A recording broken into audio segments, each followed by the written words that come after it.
Welcome to the Digital Glue Podcast. These digital untangling episodes are brought to you by Crystal Kordalchuk, CEO and founder of Virtually Untangled.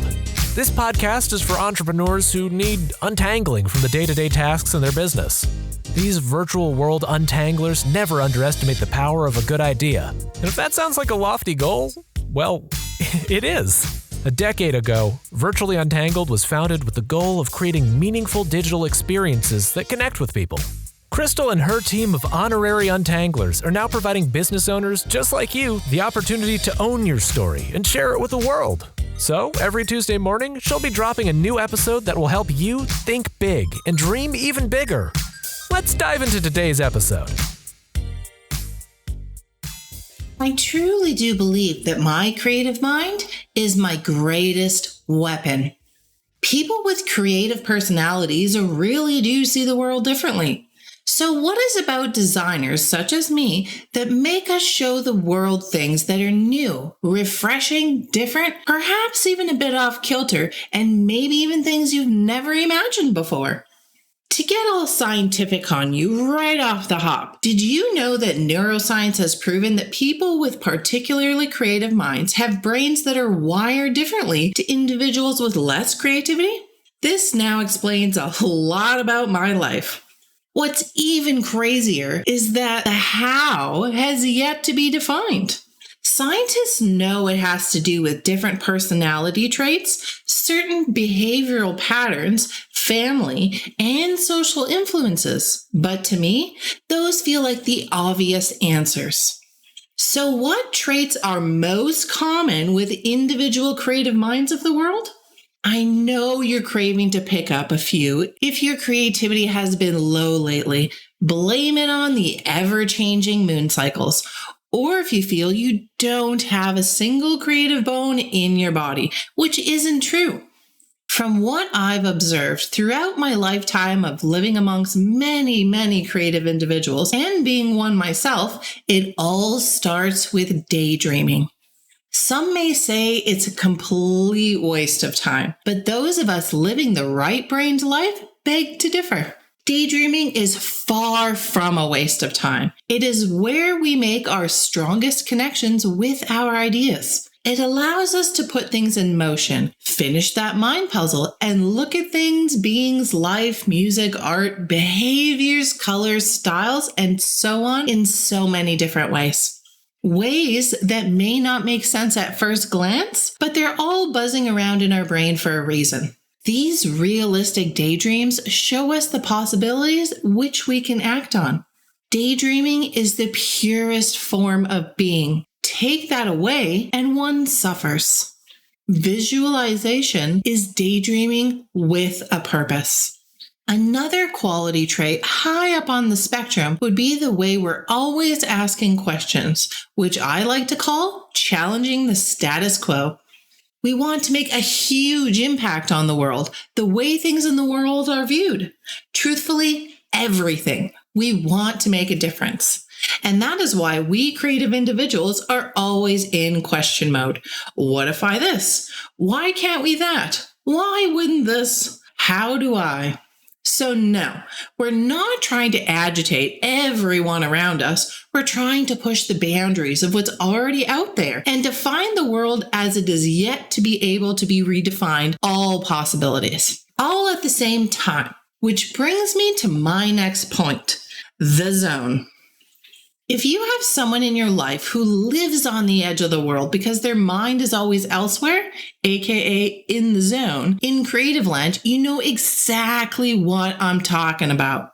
This zone can even happen when we're not working on a creative project, but our minds never stop. There's always that next idea or ways to work on making the current one bigger, better. So this flow of always being in the zone is in a way of like we're ignoring the world by turning into other emotions or thoughts. Or maybe to some of you, acting like an alien. But the zone is a real thing. We're not ignoring you, honest. It's just that our minds work in mysterious ways.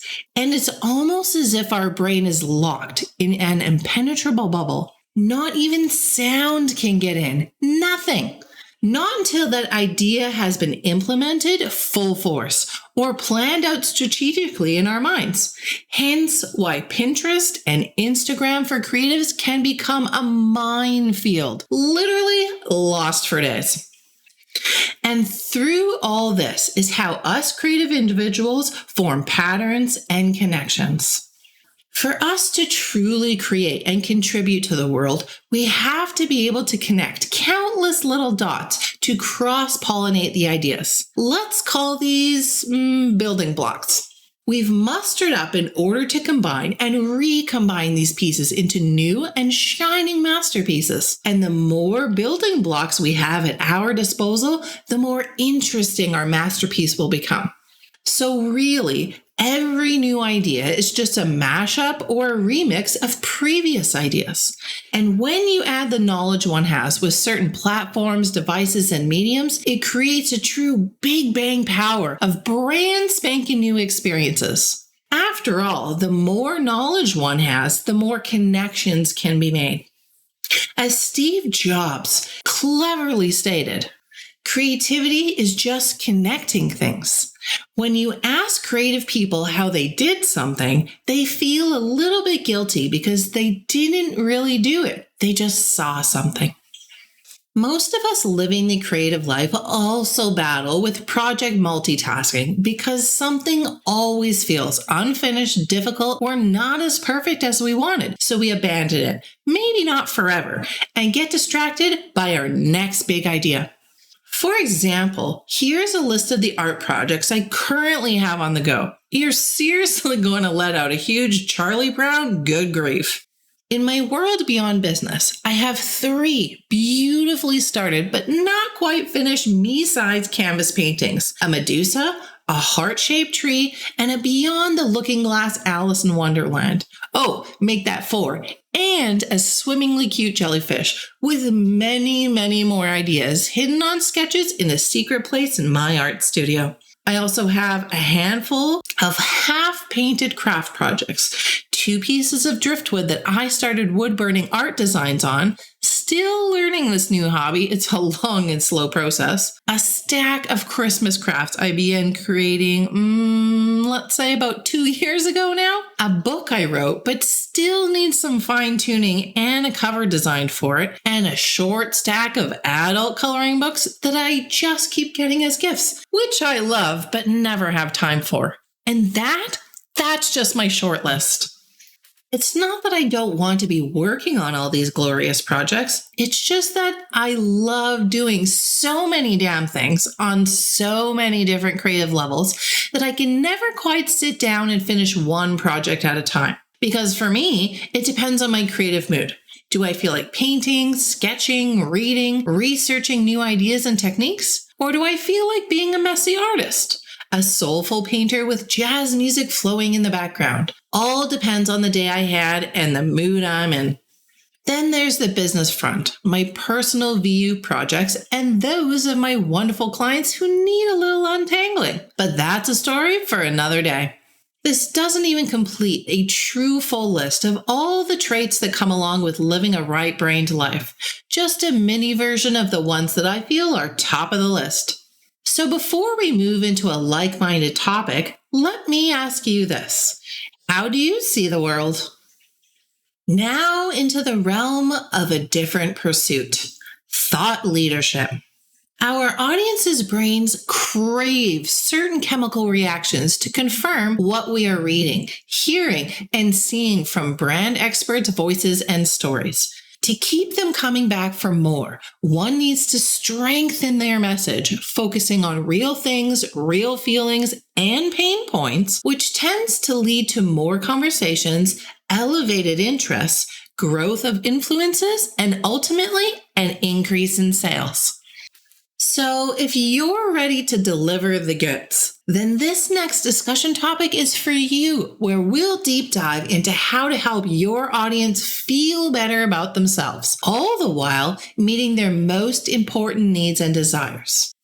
Great leaders genuinely want to change the world. They do things that set themselves apart from the crowd, in addition to being an expert in their niche. And all the while changing the world, they are huge lovers of sharing through blogs, podcasts, articles, posts, speaking opportunities, books, e-guides, and well, basically any platform that will allow them to spread their message. Does this sound like you? Great! Keep the momentum going and keep spreading the word while changing the world. Not you, but want it to be? Here's a few pointers to help you while beginning the thought leader journey.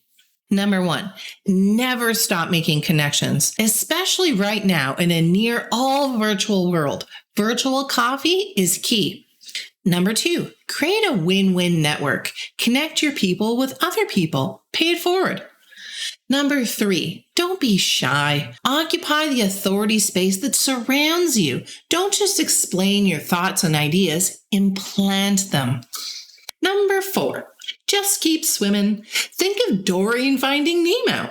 One can only become an expert in their field or niche if they're a lifelong learner. And remember, what you learn doesn't always have to be what you do. And number 5, keep your ego on the back burner. Not only share the limelight, but let others shine. Teamwork really does make the dream work. Okay, so now that you have some ideas rolling around on your hamster wheel, here's some brain-inducing words to ethically provide a neuroscience-based approach for gaining the right audience with messaging you can back with proven results. On the dopamine-inducing list, we have success, value, acceptance, elite, deserve, inner circle, spotlight, desire, ideal, and perfect.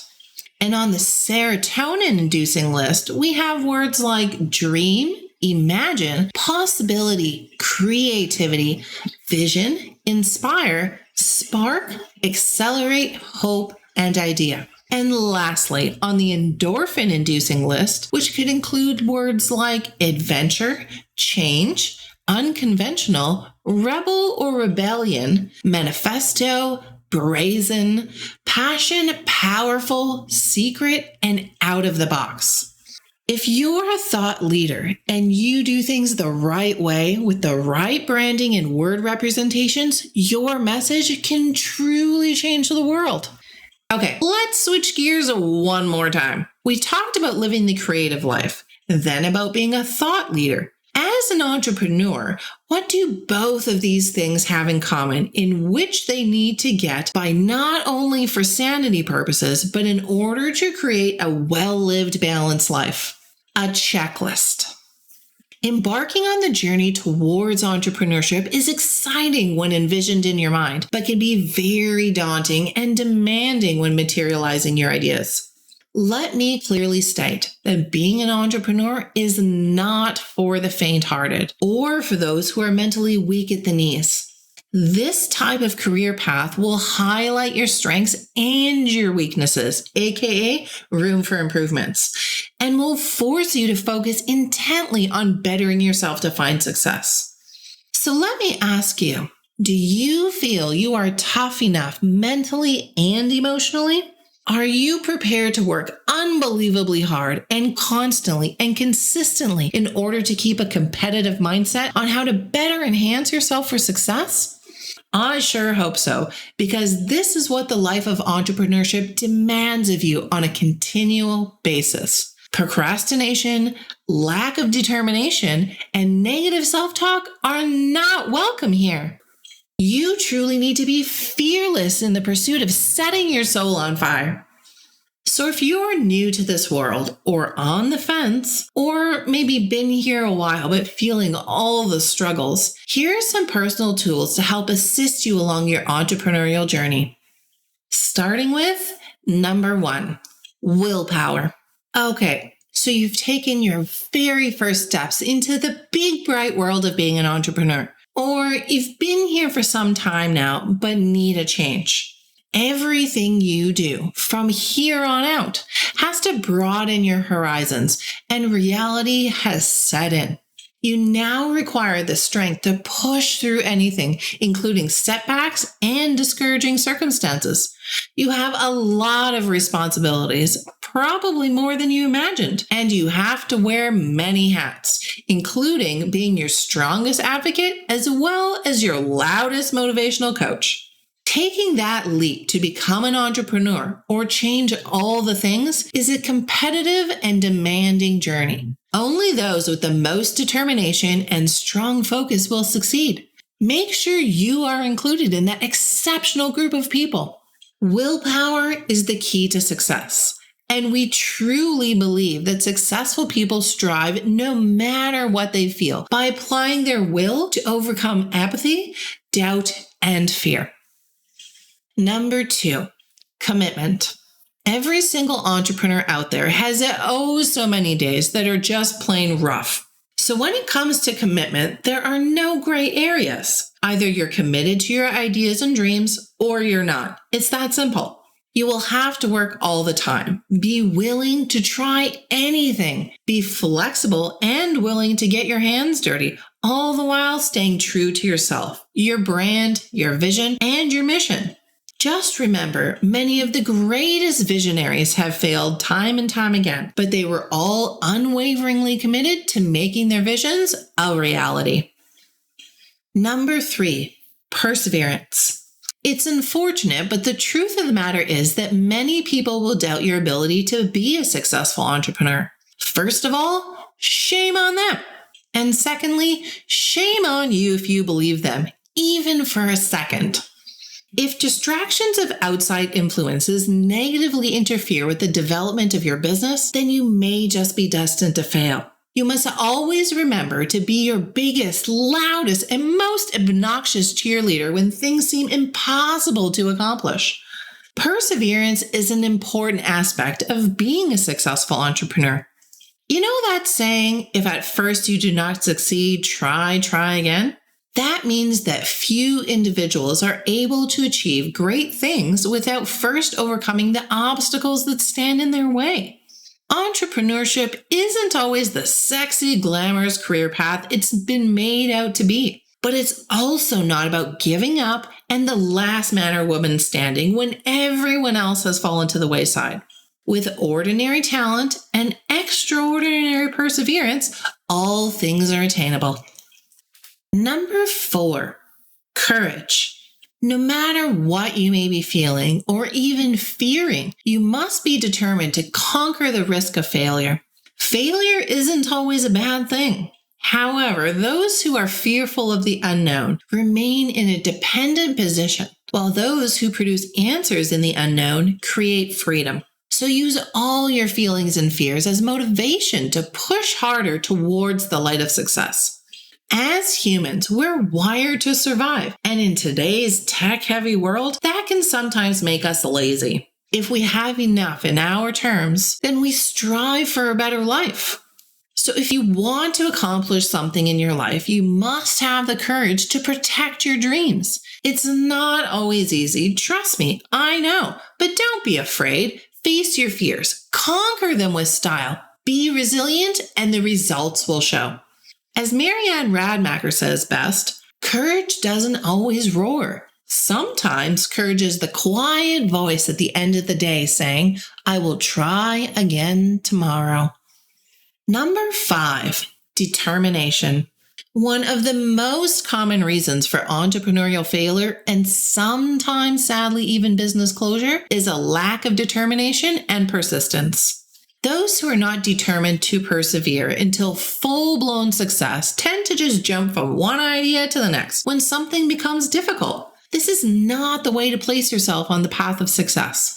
Determination will help you overcome the unexpected. It will enable you to keep focused and make you dig down deep. So don't throw in the towel on all your goals. Sometimes we just need to accept that we won't always make the right decisions, that we will screw up royally sometimes. So understanding that failure is not the opposite of success, it's a part of success, makes all the difference. And last but not least, number 6, thick skin. This is a tough one, especially especially if you're a creative individual or new to putting yourself out there. To thrive in today's society, not only in the world of business, but also in the grand scheme of things, it's important to have thick skin. We live in a world that can provide ample negative energy, and if all you do is dwell on that, you're basically becoming a weaker version of your true self and moving further and further away from your goals. But when you find you have finally developed thick skin, the word procrastination will no longer be a part of your vocabulary. Those words people use to hurt you, they will no longer matter. And you will not only no longer be afraid to do the uncomfortable things anymore, but they'll actually excite you. Just never forget that thick skin should also come with a soft and caring heart. So be fearless in the pursuit of what sets your soul on fire. To end things off today, we have one more piece of advice. One of the golden keys to being successful is to recognize your strengths and your weaknesses. There's always room for improvement, and knowing this will make things much easier to move forward. So remember, opportunities don't grow on trees. Make sure that you work on all these qualities so that you're excited about what you're sharing with the world through the eyes of your business. The major takeaways in today's Untangling episode are 1, change happens from within, and 2, you have the power to do whatever you desire. So the question I want to leave with you all is, what are you going to do to set your soul on fire? And how are you going to be fearless in this glorious pursuit? And that's a wrap. Virtually Untangled is a full-service business, which means they've got you covered on design and content right through to digital and organization. You'll form a long-lasting relationship with them as collaboration is central to everything they do. Now it's time to seize the moment and become inbox friends. It's easy to do. Just hop on over to virtuallyuntangled.com or their Facebook page to opt in and receive instant access to the most inspirational ride of your life. So what are you waiting for? Become inbox friends with VU. Until the next episode, keep untangling.